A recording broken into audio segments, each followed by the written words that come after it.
The latest Japanese Pokemon Scarlet and Violet expansions, Black Bolt and White Flare, are finally here. But if you are going to be buying these boxes online, you need to be careful because there are two different types of booster box. The standard style booster box, which looks just like this, it is a square box, is a guaranteed secret rare, which could be a full art or a special art rare, one Master Ball reverse pattern, and 4 art rares on average. This one contains 20 packs. Same goes for the regular White Flare box. But there's 2 other boxes that you need to be on the lookout for if you are buying these things online. If you only see one option, make sure you are choosing the right option, because this right here is actually the Black Bolt and White Flare Deluxe booster box. This is a bundle of the 2 of them for $220. It makes them $110 each.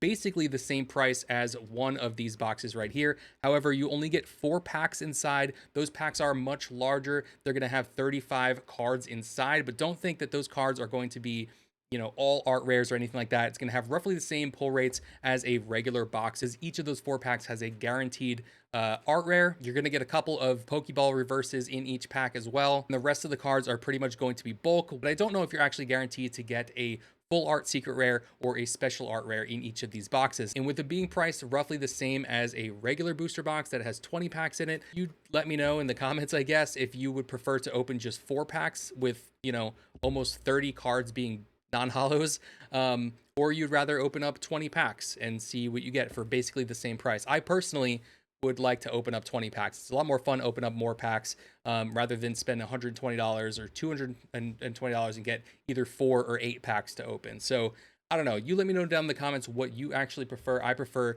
to open up more packs. You can see the difference between the booster boxes right here. You have the regular ones with the 20 packs, and PokeFang actually does a great job of outlining which box is which, so you can see very clearly right here which one is the deluxe, which one is the regular. These are the deluxe, is the narrow ones with 4 packs, and the regular booster boxes are going to be the square ones that have 20 packs in them. So make sure you get the right ones for the unboxing experience that you are looking for. Also, it looks like there's only 4 of these bundles left in stock, so these might be out of stock by the time you see this video.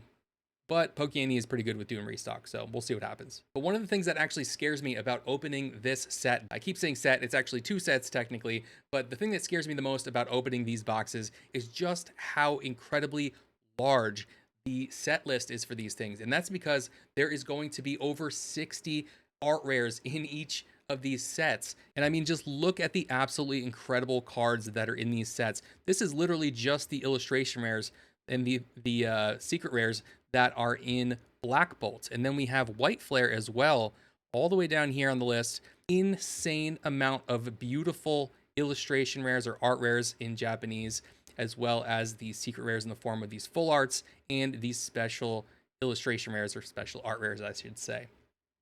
Obviously, the number 1 chase cards are going to be the white monochrome Reshiram, which looks absolutely incredible. I love this card. I cannot wait to pull it, or at least pick it up if I can't pull it. And then the Zekrom, which is all blacked out, totally murdered out.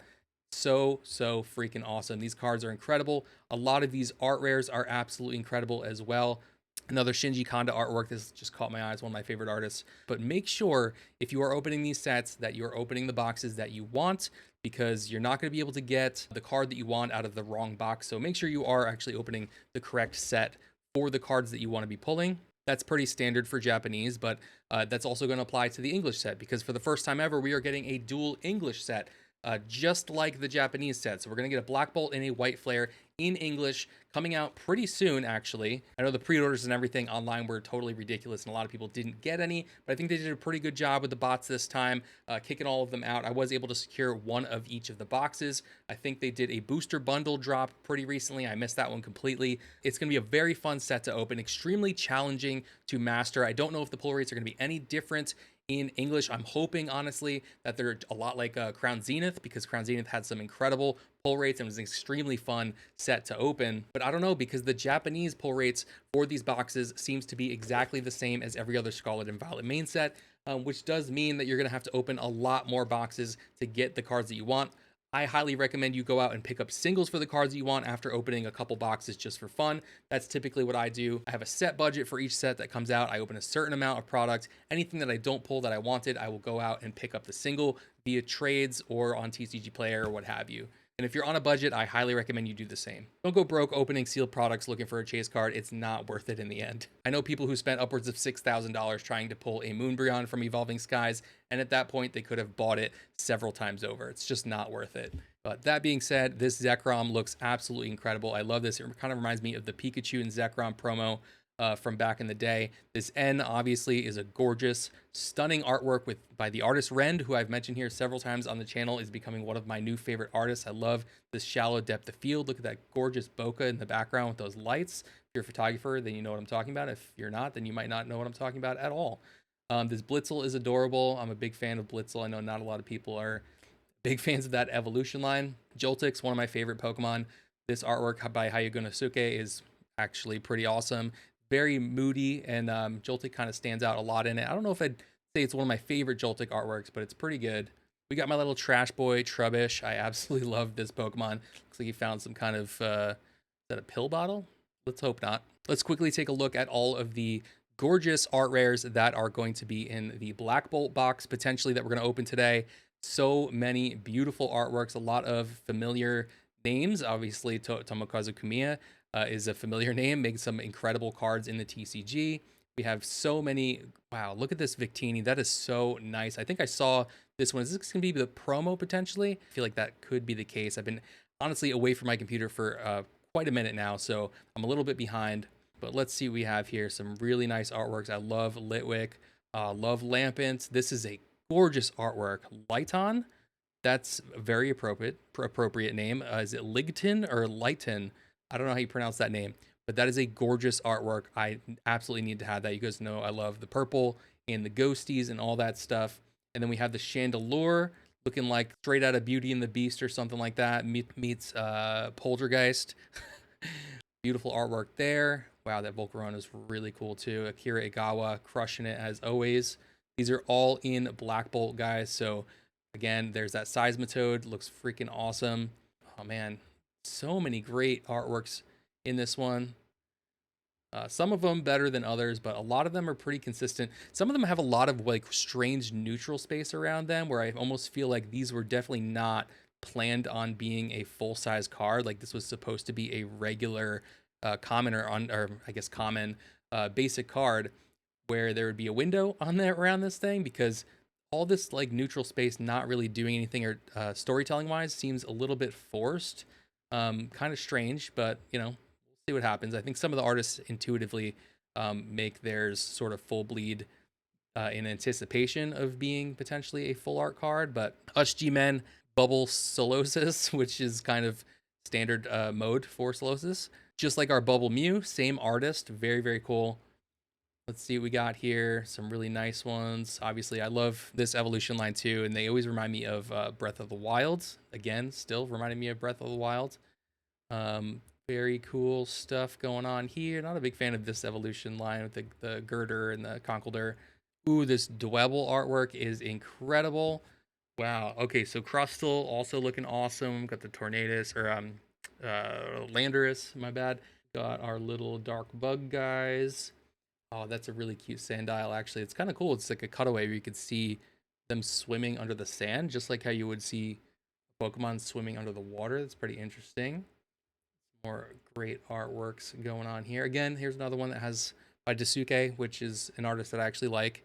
Lots of weird neutral space around the card that just seems like, or around the subject that seems forced for some reason.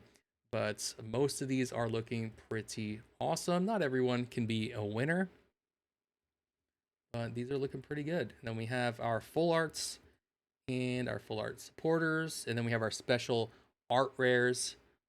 Very, very nice with the Serperior. We've got the Kyurem, the Black Kyurem. And then we have Zekrom, which looks incredible. Meloetta, Excadrill, which is another Mitsuhiro Arita artwork. And Genesect, which we haven't seen like an illustration rare of since like Fusion Strike, I want to say.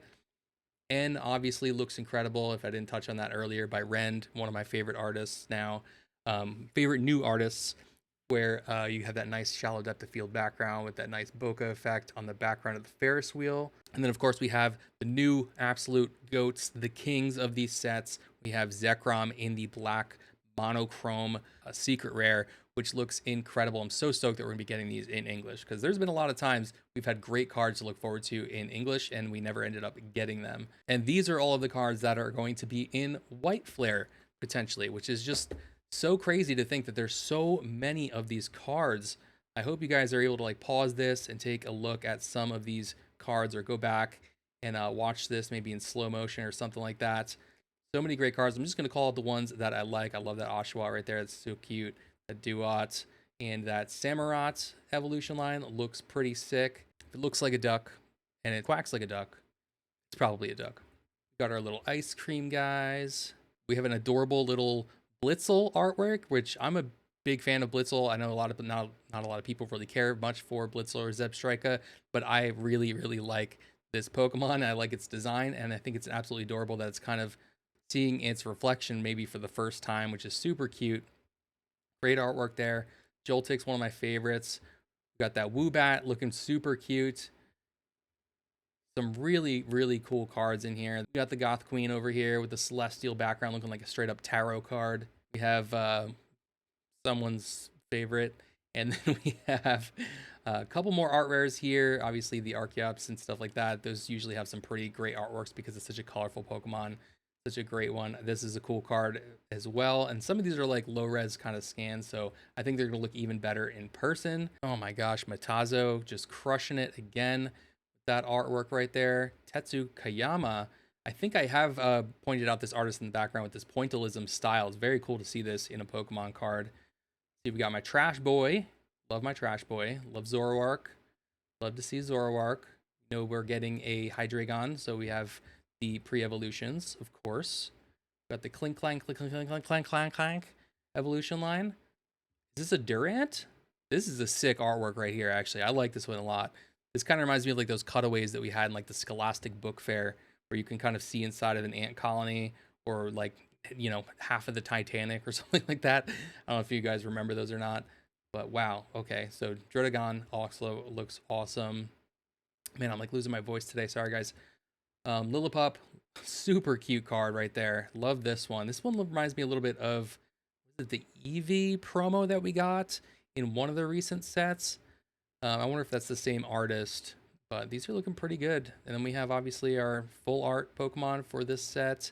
We have some full art trainers, which I don't know what the crap this guy is. That's this Teezero artwork. Obviously Teezero is a legend, but like this is a weird character. They're juggling kind of. I don't know how I feel about that one. Yeah, I don't know. I don't know how I feel about that one. We got the Whimsicott special art rare. Looks gorgeous. Love that the sun's splashing off here. We're getting some nice bloom effects going on. Not often that you see somebody willing to blow out an exposure in an illustration when you have full control over the colors and the dynamic range. This Reshiram goes so hard. I absolutely love this one. Of the two, I typically like the Zekrom Legendary more than the Reshiram, but as I'm getting older, I don't know, man. Something about the Reshiram, I'm really digging it, and this artwork is incredible. Love to see us pull one of these. The Keldeo, which I'm not the biggest fan of this My Little Pony Pokemon. I have no hate towards it because it's adorable, but I don't know. I get that it's like a mythical Pokemon. I believe it is anyway, a mythical or a legendary. So that's why it gets a ton of, you know, attention in the TCG. Yu Nishida is the artist on this one, of course. It's gorgeous because Yu Nishida does a great job always. We got this little jelly guy right here, and then we have our Hydreigon, which I actually pulled from Takumi Wada. This is one of my favorite artworks in the set as well. I always end up pulling one of my favorite artworks that's like the lowest value of all the special art rares, but this is actually the one that I was able to pull in a live stream recently. I just bought one box, and I was able to pull this one right here. And then we have these guys. We got, I don't know if I saw this one or not, but it's pretty sick. I'd love to see the Zebstrika in there as well, and the Embror on Pheasant as well. And then we have the monochrome of the Reshiram. Reshiram secret rare, black and white rare, I'm guessing is what the BWR stands for. Beautiful looking card. The all black on the Zekrom, the all white on the Reshiram. These look so good, and they're throwing it back to the black and white era when we were able to get these cards a very similar style, that monochrome. I don't know if they're going to keep it going. I know there's a red Victini out there somewhere, but I literally so many cards. I can't even believe this is a real thing and that we're actually going to be getting all of these cards in English in the upcoming set. I think that means that it'll probably be the last set in the Scarlet and Violet era. I don't know if we're supposed to get one additional set. We're kind of getting two sets at the same time with this Black Bolt and White Flare situation. So I don't know if there's going to be another set or if we're going to move directly into the new Mega era that was announced. We're going to be moving out of Scarlet and Violet completely, and we're going to be moving into the Mega era, which should coincide with the release of Pokemon Legends ZA, which will be bringing back a lot of the Kalos Pokemon and lots of other Pokemon from other generations as well. We'll be bringing back that Mega Evolutions, the Mega Stones, and all that stuff. So very curious to see if we're going to see any additional Megas get added in. I think I heard some rumors that there's going to be, but I don't know if anything's actually been confirmed. This is probably going to be the last set that we open from the Scarlet and Violet era, and it is an absolute banger. Thank you so much for sticking around, open up packs with me. I'll catch you in the next one, and as always, happy haunting, Fang Gang. Peace.